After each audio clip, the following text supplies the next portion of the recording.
And as we mentioned previously, we are now in a section where the Imam is mentioning wasa'il shirk, things that can lead to a shirk. They are not necessarily shirk themselves, but they are stepping stones toward idolatry and polytheism. And so therefore we should avoid them, because as we mentioned previously, our religion doesn't just prohibit us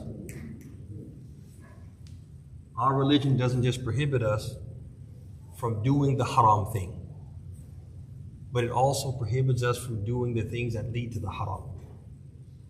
تِلْكَ حُدُودُ اللَّهِ فَلَا تَقْرَبُوهَا. These are the limits of Allah, so don't come close to them. Don't do the things that lead to them.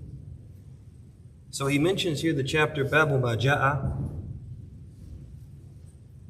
مِنَ التَّغْلِيظِ فِي مَنْ عَبَدَ اللَّهَ عِنْدَ قَبْرِ رَجُلٍ صَالِحٍ فَكَيْفَ إِذَا عَبَدَهُ.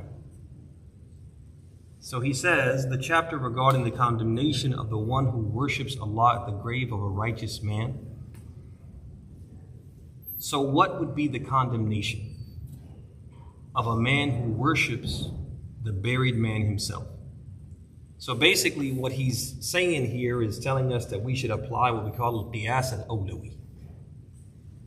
Al-qiyas al-awlawi basically means if Allah prohibits something which is less, anything which is greater than that must also be what? By default, by necessity, prohibited. Y'all see that? So for example, when Allah subhanahu wa ta'ala says about parents and the rights of the parents and respecting your parents, He says, وَلَا فَلَا تَقُلْ لَهُمَا أُفٍّ. He says you can't even say to your parents, "Oof, enough, all right, I got it, I heard you." You can't even say that. And that's what? That's the lowest form of disrespect. So if you can't say that, you certainly can't what? Hit your parents. You can't yell at your parents. You can't scream at your parents. You can't curse your parents. Is that right? We know this even if Allah didn't specifically say that. Because if He prohibited oof, everything greater than the oof is what? Prohibited. Y'all see that? So the Imam is saying here, listen, in our religion, the Prophet has condemned people who worship Allah at the grave of a righteous person. So how much more would it be prohibited if they actually worship the righteous person? Y'all see that? Play it. So the Imam's going to give examples of that. We're going to read the hadith, and we're going to stop there tonight, and then tomorrow we'll comment and expand on the meaning of the hadith and what we can take away from it. So the first one, في الصحيحين أن عائشة رضي الله عنها أن أم سلمة ذكرت لرسول الله صلى الله عليه وسلم كنيسة رأتها بأرض الحبشة وما فيها من الصور فقال أولئك إذا مات فيهم الرجل الصالح أو العبد الصالح بنوا على قبره مسجدا وصوروا فيه تلك الصور أولئك شرار الخلق عند الله فهؤلاء جمعوا بين الفتنتين فتنة القبور وفتنة التماثيل. So in this hadith, Aisha, she mentions that Salama mentioned to Allah's Messenger that in Abyssinia, she saw a church full of pictures and statues. He said, when a righteous man or a pious worshiper among them dies, they build a place of worship over his grave and set up all kinds of pictures and statues. He says those people who do that are the worst of all creatures before Allah. They combine between two evils, two bad things that they do, two wasa'il shirk. The first one is fitnatul qubur, basically exaggerating in their exaltation and their magnifying of the status of a grave and making graven images and statues. Also in Bukhari and Muslim, it is reported that Aisha narrated, لما نزل برسول الله صلى الله عليه وسلم طفق يطرح خميسة له على وجهه فإذا اغتم بها كشفها فقال وهو كذلك لعنة الله على اليهود والنصارى اتخذوا قبور أنبيائهم مساجد يحذر مما صنعوا ولولا ذلك أبرز قبره غير أنه خشي أن يتخذ مسجدا.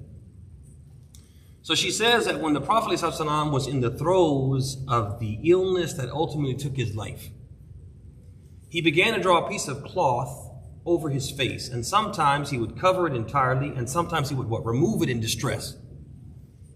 And he would say in this state, Allah's curse be upon the Jews and the Christians for taking the graves of their prophets as places of worship. Had there not been any fear of making the prophet's grave a place of worship, his grave would have been as open as the grave of his companion. So basically, the Prophet ﷺ is saying he's cursing the Yahud and Nasara who used to worship Allah at the graves of what? Of their prophets. If you can't worship Allah at the grave of a prophet, then even more so you can't worship Allah at the grave of what? A righteous person. Y'all see that? Al-Qiyas al-Awlawi. And the Prophet cursed them, which means what? It's prohibited. Not even is it just prohibited, it's a major sin to build a grave. Build a tomb or a sanctuary or a place of worship over a grave. And to worship God there, let alone if you worship what? The one who is actually in the grave. Muslim reported from Jundub ibn Abdullah who narrated, سمعت النبي صلى الله عليه وسلم قبل أن يموت بخمس وهو يقول إني أبرأ إلى الله أن يكون لي منكم خليل فإن الله قد اتخذني خليلا كما اتخذ إبراهيم خليلا ولو كنت متخذا من أمتي خليلا لاتخذت أبا بكر خليلا ألا وإن من كان قبلكم كانوا يتخذون قبور أنبيائهم مساجد ألا فلا تتخذوا القبور مساجدا فإني أنهاكم عن ذلك. So in this hadith, he said, I heard the Prophet say only 5 days before his death, I am free and clear towards Allah of having any of you as my Khalil, my near and dearest friend. Verily, Allah has taken me as his Khalil, just as he had taken Ibrahim as his Khalil. And if I would have taken anyone from this ummah as a Khalil, I would have taken Abu Bakr as my Khalil. Beware, he said, those who preceded before you used to make their prophets' graves into places of worship. Beware. Don't take any graves as places of worship. I forbid you from doing so. Then the Imam, he goes on to say he forbade this at the end of his life. After this forbidding of taking graves as a masajid, he cursed anyone who did any such deed within this context. Prayer at the graves is one of those deeds, even if no masjid has been built. This is the meaning of his words. He feared his grave will be taken as a masjid. So it doesn't mean that you have to build something. Taking something as a masjid is as simple as what? As offering prayer there.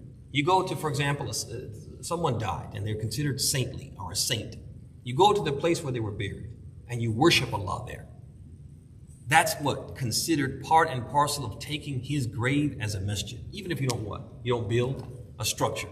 And he proved that by saying that the Prophet said, جُعِلَتِ الْأَرْضُ مَسْجِدًا وَطُهُورًا. He said, the whole earth for me has been made a place where I can pray and a place where I can what? I can cleanse myself. I can use the earth as what? As a means to what? To cleanse myself. And so you don't have to build a building to necessarily take a place as what? As a masjid. Just offering prayer there. And so we'll continue and we'll expand on this. We'll expand on this when we come tomorrow, inshallah ta'ala. But the main thing we need to take away from it is that, one, we're not just prohibited from doing a shirk. We're prohibited from doing anything that could lead to what? A shirk.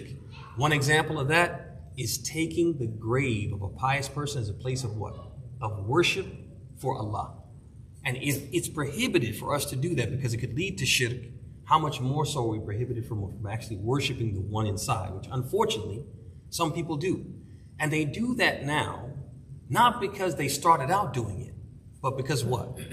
Because they started out worshiping Allah in that space, and then ultimately what? They transitioned step by step by step. People forgot why they were doing what they were doing, what the real purpose was, and the shaitan does what? He whispers and inspires, and next thing you know, people are what? Worshiping the person in the grave and using him as a wasit, as an intermediary to get to God subhanahu wa ta'ala. May Allah protect us, and may Allah subhanahu wa ta'ala make us from those who listen to the talk and follow the best of it. Jazakumullah khairan. Hatim, yes. So there is a grave. Remove the grave or demolish the It depends on which one came first. And there's actually a chapter where he expands on this. So it depends on which one came first. So if the grave was there first, we remove the masjid or we demolish the masjid. If the masjid was there and the grave was inserted, we do what? We have to remove the grave from the mosque. Yeah, but there's a detailed discussion of it, which will come. Yeah. Oh, so the masjid we have, the Rawda is there, and then you have the masjid. Talk about Masjid Nabi. Yeah. It's an exception to the rule, but we'll have that discussion. Oh. We'll have that discussion. The Prophet's message is an exception. Now, Tafadhal has. The Masjid of Ibrahim Khalil in Hebron, there is the Prophet Ibrahim is buried there. Eh. And also in Egypt, there are Sayyidina Isa. Really? Yeah. I can't speak to the Masjid of Ibrahim in Hebron because, first of all, lazim nuthabbit. That's the first thing. Is this actually where Ibrahim was buried? Because there's lots of places where people claim that certain people were buried and they built masajid over it, and that's not really the case. But these other masajid, and there are lots throughout the Muslim world, where they'll say, for example, this Sahabi is buried there, or this saintly person, or etc. and so on. This is exactly what the Imam is talking about. This is precisely what the Imam is talking about. And somebody would say, okay, well, the message of the Prophet was expanded. And so his masjid kind of encompasses, right? That's a discussion that has to be had, but when the discussion is had, you'll see that what? This is not necessarily applicable to the message of the Prophet. It's an exceptional case. You're going to see that. We're going to see that. And it's not an exceptional case like we're trying to contort ourselves and twist ourselves in the pretzel to make it okay. It's not that. We're going to see that way. It's different. It's different for a number of reasons that we'll see that. But these other masajid, the examples that you gave, they are precisely what the Imam is talking about and precisely what the Prophet warned against. And he talked about it. He said, this is what the Jews and Christians did. And a couple chapters ago, we talked about this, how the Prophet said, and he's not saying this as if it's a good thing. He's saying this because he wants the Muslims to be vigilant. He wants them to basically learn the lessons from the mistakes that they made, not repeat those mistakes, and also to be vigilant to see that if we do this today, we're opening the door to what? To ultimately do this thing that they did. And we gave the example of celebrating the Prophet's birthday. That celebrating the Prophet's birthday fi aslihi is not shirk. It's a bid'ah, but it's not shirk. And people do it with a good intention, to remember the Prophet and to laud the Prophet, and extol and exalt the Prophet, and give him his due, right, in terms of loving him, etc. and so on. But ruwaydan, what happened to the Muslims? And some people who live in certain countries will tell you the horrible things that people do when they're in the course of celebrating the Prophets. And one of the brothers was talking to us about it one Sunday morning, and it's something that will make the hair stand up on the back of your neck. What? There's no way they do these things. Al-Muhim, that they started out just wanting to what? To remember the Prophet and to mark his birthday. And now we have people who will get together on those days and they will say things like, بِيَدِكَ الدُّنْيَا وَضُرَّتُهَا, right? And they'll say, هَذَا الْحَبِيبَ مَا الْأَحْبَابِ قَدْ حَضَرْ وَسَامَحَ الْكُلْ فِي مَا قَدْ مَضَى وَجَرَى. You see that? That's shirk. It started out good intentions. And it started out just a bid'ah with good intentions. And people doing good things. And ruwayd became what? So the same thing, the Prophet is saying that we don't do what they did because it started out for them just like that. We just want to honor the Prophet and put something here to show our respect and lauding of him. And they would worship Allah in those places. But then ruwayd, what happened? They started worshiping the actual person in the grave. And when you talk about, for example, Sayyidina Nafisa, what do they do there? Do they worship Allah there? They worship Allah there, or they worship what? A Sayyidah. Allah, of course, but some people, of course, they worship a Sayyidah. They worship the actual Sayyidah. They make dua to her. They'll put little notes asking her to what? To make intercession. You see that? You see that? And so this is exactly what the Prophet is talking about here. And this is what it leads to. And it's, as we said, this section is about what? Wasa'il al-shirk. The things that what? That lead to a shirk. May Allah subhanahu wa ta'ala make us from those who listen to the talk.